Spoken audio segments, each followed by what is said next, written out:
Technical assistant men's 2021 तेव्हा आलेला हा प्रश्न आहे. एक नैसर्गिक संख्या व तिची गुणाकार व्यस्त संख्या यांची बेरीज 50/7 आहे. तर ती संख्या कोणती?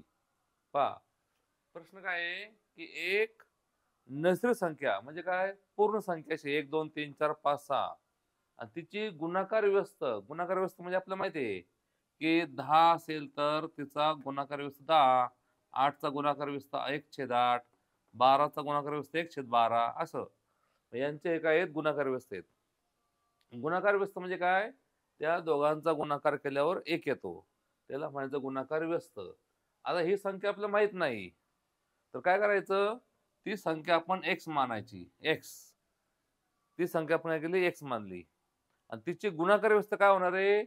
1/x होणार आहे. ती संख्या x, तिची गुणाकार व्यस्त 1/x. यांची आपण बेरीज केली, तर ती बेरीज आली 50/7. जर आपण हे सर्व पर्याय घेऊन पाहिले, म्हणजे 7 घ्यायचा, तिचा गुणाकार व्यस्त 8 घ्यायचा, तिचा गुणाकार व्यस्त 9 घ्यायचा, 3 घ्यायचा, सर्वांचे गुणाकार व्यस्त करायचे आणि त्यांची बेरीज करायची. उत्तर येणार आहे, सापडणार आहे. पण गणिताची ती खरी पद्धत नाही. खरी पद्धत काय आहे? नियमाने सोडवायचं आहे गणित आणि मग पर्याय पाहायचा आहे. पर्यायातलं उत्तर भरायची आणि कोणतं बसतंय ते घ्यायचं, तो खरी पद्धत नाही. खरी कोणती पद्धत आहे? नियमाने सोडवायचं आणि मग पाहायचं. संख्या x, तिची गुणाकार व्यस्त संख्या 1/x, उत्तर आलं 50/7. मग आता पहा बरं, x म्हणजे किती आहे? 1/1. तिरकस गुणाकार x वर्ग 1/1/1/x. उत्तर आले 50/7. x गुणिले x, x चा वर्ग अधिक 1/1/1 छेद x/1x 50/7. आपल्याला माहिती आहे, दोन अपूर्णांकाच्या मध्ये बरोबर चिन्ह असल्यास त्यांचा तिरकस गुणाकार समान असतो. मग ह्या दोघांचा गुणाकार बरोबर ह्या दोघांचा गुणाकार. दोन अपूर्णांकाच्या मध्ये बरोबर चिन्ह असल्यास तिरकस गुणाकार समान असतो. मग कसा होणार? 7x वर्ग अधिक 7×1 = 7 बरोबर 50x. म्हणून हे जर कुठे असती? मध्ये असती.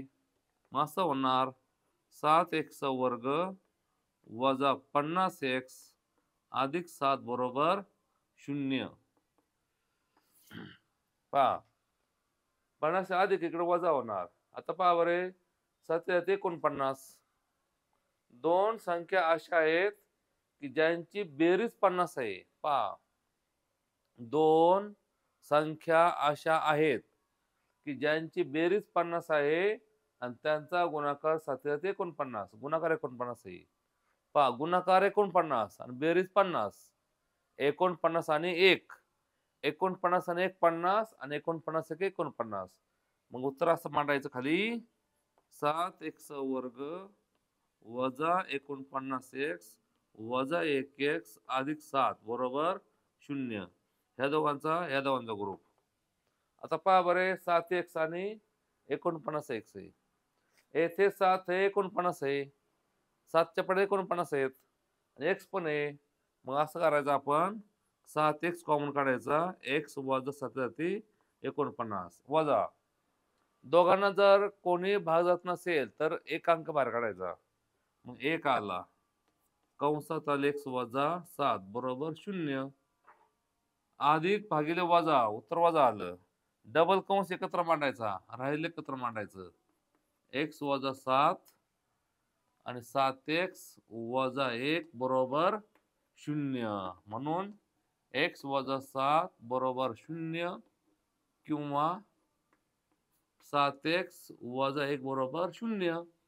दोन कंसांचा गुणाकार 0 आहे. याचा अर्थ हा तरी 0 किंवा हा तरी 0. उत्तर काय आलं मग?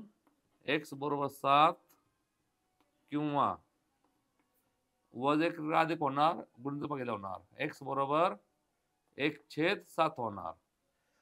1 वजा आहे तिकडे अधिक होणार, 7 गुणिले भागिले होणार. मग ही संख्या नैसर्गिक नाही, ही संख्या नैसर्गिक आहे. मग 7 आहे, तिचा गुणाकार व्यस्त 1/7 आहे. त्याने काय आपल्याला म्हणले ती संख्या कोणती, म्हणजे मूळ संख्या, नैसर्गिक संख्या 7 आली. उत्तर 7 आहे आणि त्याची गुणाकार व्यवस्था 1/7 आहे. खरं उत्तर कोण झालं? 7, पर्याय क्रमांक ए आला.